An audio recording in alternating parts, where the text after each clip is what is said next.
Today we will discuss the applications of HCF and LCM, which is very important for class 10th board exams, because in this lecture you will find the difficulty levels of problems solving HCF and LCM, but we will sort out in very easy manner. Okay, HCF, as you all know that HCF is the highest common factor, or we can say that it is also known as highest common divisor.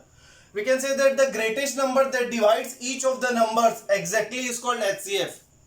अगर हम HCF निकाल रहे हैं तो याद रखिएगा, तो maximum number की जो बात करते हैं या ग्रेटेस्ट नंबर की बात करते हैं, it is the greatest number that divides बोल रहा है, मैक्सिमम बोल रहा है या ग्रेटेस्ट नंबर बोल रहा है, तो हमको फाइंड करना है HCF. Otherwise we have to find LCM. LCM is the least number which is divisible by each of the numbers. ठीक है, जब भी कोई दो नंबर का हमको पता चले कि HCF निकालना है कि LCM निकालना है न्यूमेरिकल्स में, तो हमको फोकस करना पड़ेगा what is asked in the question. हमेशा याद रखेंगे दो नंबर्स का HCF उस नंबर के इक्वल या उससे कम आता है, और LCM हमेशा उस नंबर से ज्यादा ही आता है. फॉर एग्जाम्पल, अब आप देखिए LCM के लिए लीस्ट नंबर देखना पड़ता है विच इज डिविजिबल बाय, जो उन तीनों से डिवाइड हो जाए, उन दोनों से डिवाइड हो जाए. लेकिन डिवाइड्स बोल रहा है तो हमको क्या करना पड़ेगा, HCF फाइंड करना पड़ेगा. मान लो एक रूम है, इसमें हमको टाइल्स लगाना है. ठीक है, इस रूम में हमको टाइल्स लगाना है 15x12 का. आपका एक रूम में हमको टाइल्स लगाना है, 15x12 का रूम है. तो अब हमको ये देखना है कि टाइल्स लगाना ऐसा है कि इसमें बिना कुछ मार्किंग के अब आप बता सकते हैं कि आपको कितना टाइल्स लगेगा, वो भी एकदम स्क्वायर शेप का. और जरूरी नहीं स्क्वायर शेप का, टाइल्स में कोई भी कटिंग नहीं होना चाहिए. तो हम देखिए, अब आप यहाँ पर 12 है और ये 15 है, तो 12 और 15 में हमको टाइल्स लगाना है. तो उसका जो टाइल्स का साइज रहेगा और उसमें एग्जैक्टली फिट होना चाहिए इस रूम में, तो वो टाइल्स क्या होना चाहिए. अब आप मान लीजिए इसका HCF. ठीक है, तो इसका HCF अगर देखेंगे 12 और 15 का, तो आपको मैंने सिखाया था HCF का शॉर्टकट ट्रिक जो क्लास 10th में काम आता है. 12 1 = 12, बचा रिमाइंडर 3, तो ये डिवाइजर हो गया, फिर से डिविडेंड हो गया. 3 4 = 12, रिमाइंडर जैसे 0 आ गया, 3. तो ये 3 का हम अगर टाइल्स लेंगे तो ये इसको एग्जैक्टली फिट करेगा. ठीक है, अब यहाँ पर देखिए 15 है, तो हम इसको कर सकते हैं 1 2 3 4 और ये 5, तो ये हो गया 3 3 3 3 3. और इधर से भी 4 कर दें तो 1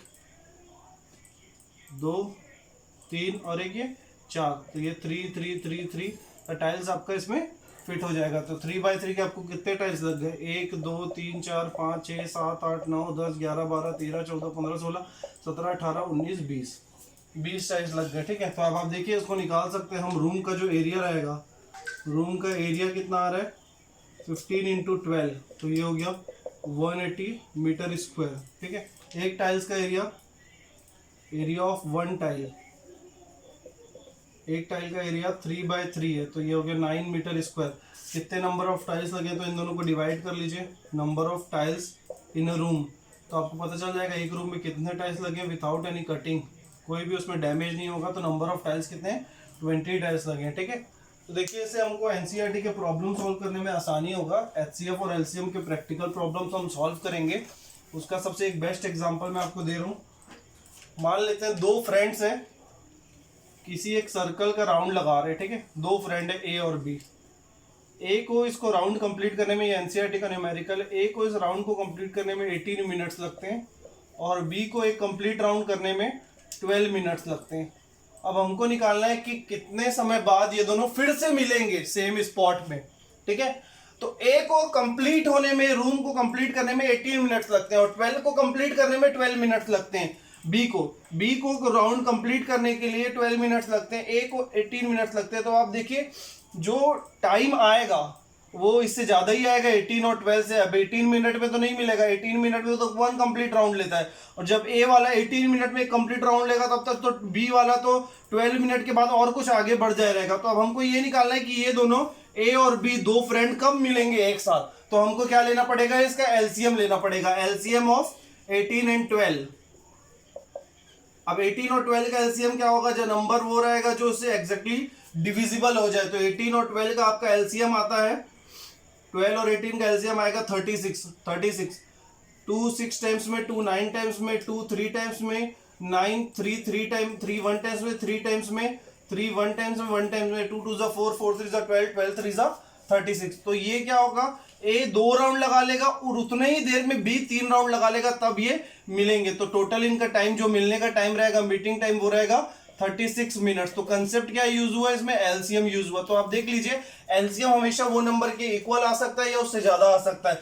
तो ए जब राउंड लगा करके वापस पहुंचेगा 2 बार, तो ए 2 राउंड लगाएगा तब 36 मिनट में वापस यहीं पहुंचेगा, उतना देर में बी 3 राउंड लगा लेगा वहां पहुंचने में। क्लियर? नेक्स्ट, अब आप देखिए एचसीएफ और एलसीएम को हम सॉल्व करते हैं, तो उसके लिए एक दो न्यूमेरिकल्स हम और देख लेते हैं। जैसे अब आप देखिए एचसीएफ और एलसीएम निकालना है आपको according to the class 10th syllabus, fundamental theorem of arithmetic के बाद ये आपका आता है। तो अब आप देखिए 12 और 18 का हमको एलसीएम और एचसीएफ दोनों निकालना है। 12 एंड 18 का हमको find HCF and LCM of 12 and 18 का हमको एचसीएफ भी निकालना है और एलसीएफ भी निकालना है। तो एचसीएफ निकालने के लिए according to the prescribed form जो बुक में दिया हुआ है एचसीएफ के लिए, मैंने तो एक डिवीजन वाला प्रोसेस बता दिया था, वो भी सही है। या फिर दूसरा है प्रोसेस है, आप इसका प्राइम फैक्टर्स लिख लीजिए 12 और 18 का। तो आपका 12 का हो जाएगा 2 6 टाइम्स में, 2 3 टाइम्स में, 3 1 टाइम्स में, 2 9 टाइम्स में, 3 3 टाइम्स में, 3 1 टाइम्स में। तो 12 का प्राइम फैक्टर्स आ जाएगा 2 into 2 into 3 which can be also written as 2 to the power 2 into 3। 18 का हो जाएगा 2 into 3 into 3 which can be also be return as 2 into 3 square.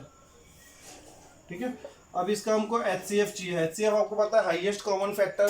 तो देखिए इसमें एक ये 2 कॉमन है और ये 3 कॉमन है, दोनों में जो कॉमन होगा वो हो जाएगा एचसीएफ। तो एचसीएफ इसका आ गया 6, जो एग्जैक्टली इन दोनों को डिवाइड कर रहा है, 6 2 टाइम्स में, 6 3 टाइम्स में। लेकिन इसी को हम दूसरे मेथड से इस तरीके से लिखेंगे,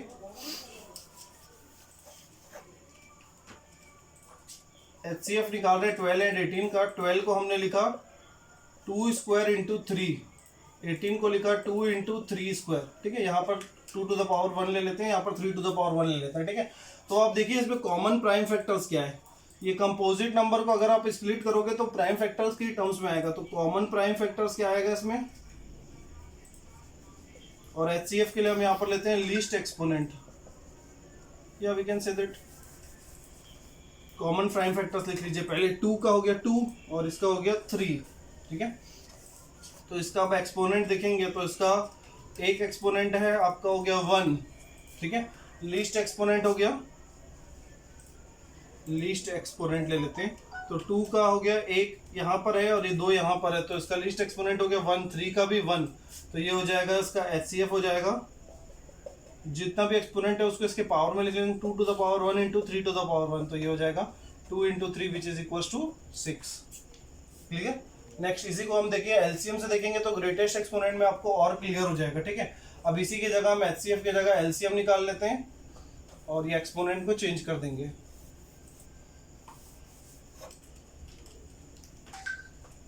एलसीएम तो ये हो जाएगा, हम यहाँ पर यूज कर लेंगे। वो ना भाई पापा है, एलसीएम में हमको इसका ग्रेटेस्ट एक्सपोनेंट लेना है। तो देखिए हम प्राइम फैक्टर्स कर लिए है, अब जो उसमें हम लीस्ट एक्सपोनेंट ले लेते हैं एचसीएफ में, तो इसमें एलसीएम में हम क्या करेंगे, इसका ग्रेटेस्ट एक्सपोनेंट लेंगे। तो ग्रेटेस्ट एक्सपोनेंट क्या होगा, 3 की पावर 1 है, 3 की पावर 2 है, तो ज्यादा क्या है 2 है, इसमें भी 2 की पावर 2 ज्यादा है, इसमें 3 की पावर 2 ज्यादा है, तो इसका एलसीएम हो जाएगा 2 to the power 2 into 3 to the power 2 which is equal to 4 into 9 which is equal to 36। और आप ऐसे भी निकाल के देख सकते हैं, जो भी कॉमन होगा उसके बाद जो भी नंबर्स आएंगे वो उसका एलसीएम में इंक्लूड हो जाएगा। ठीक है, इसमें और देखते हैं क्वेश्चंस। अब आप देखिए आपको बहुत सारे न्यूमेरिकल्स इसमें बन जाएंगे, कोई प्रॉब्लम नहीं आएगा। एचसीएफ और एलसीएम लेने में कोई दिक्कत की बात नहीं है, इजी है। आप एनसीईआरटी सॉल्व करिए। अब देखिए नया टॉपिक है इसमें, fundamental theorem of arithmetic.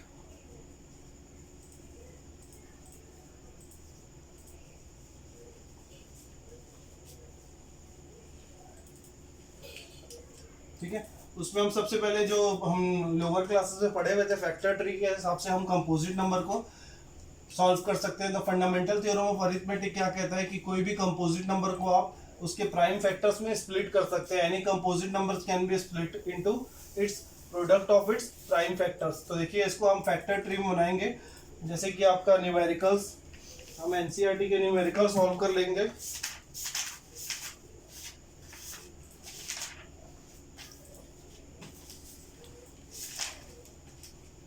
Question है express each of the following positive integers as the product of its prime factors. तो मान लेते हैं हम कोई भी एक्सपोनेंट है उसको प्राइम फैक्टर्स में सॉल्व करना है ना। तो क्वेश्चन नंबर 1 है 140 सेकेंड, 156 थर्ड, 234। ठीक है, देखिए इसको सॉल्व करेंगे तो सबसे पहली चीज क्या है, 140 को मान लो आपको सॉल्व करना है तो रफ में हम 140 का फैक्टर्स ले लेंगे। तो ये हो गया 270 टाइम्स में, 235 टाइम्स में, 5 7 टाइम्स में और 7 1 टाइम्स में। तो इसको आप फैक्टर ट्री में लिख लीजिए, 140 लिख लीजिए।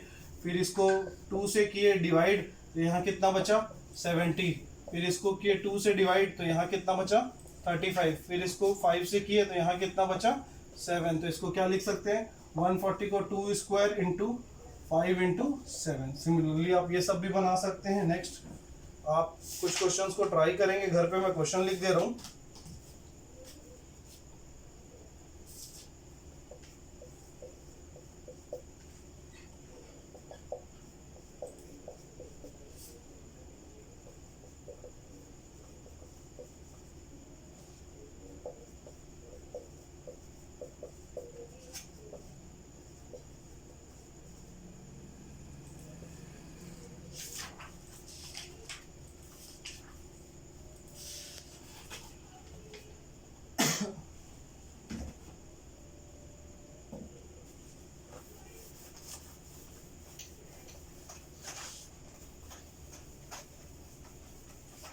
नेक्स्ट एक वेरी इंपॉर्टेंट क्वेश्चन है, इसमें एनसीईआरटी का क्वेश्चन है, बोर्ड एग्जाम में आता है। क्वेश्चन है explain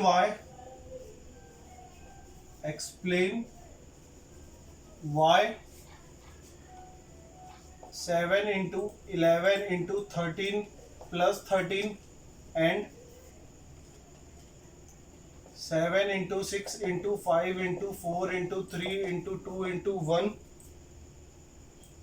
plus 5 are composite numbers. इनको बोला जाता है कंपोजिट नंबर्स। क्यों कह रहे हैं हमको, इसको एक्सप्लेन करना है। ठीक है, बहुत सिंपल है और बहुत इंपॉर्टेंट क्वेश्चन है भी है। देखिए इसको सॉल्व करेंगे। 7 इंटू 11 इंटू 13 प्लस 13। ठीक है, इसमें से आपको मालूम है अगर मैं 13 कॉमन ले लूँ, ठीक है, तो अंदर क्या बचेगा, ये दो अलग अलग टर्म्स है।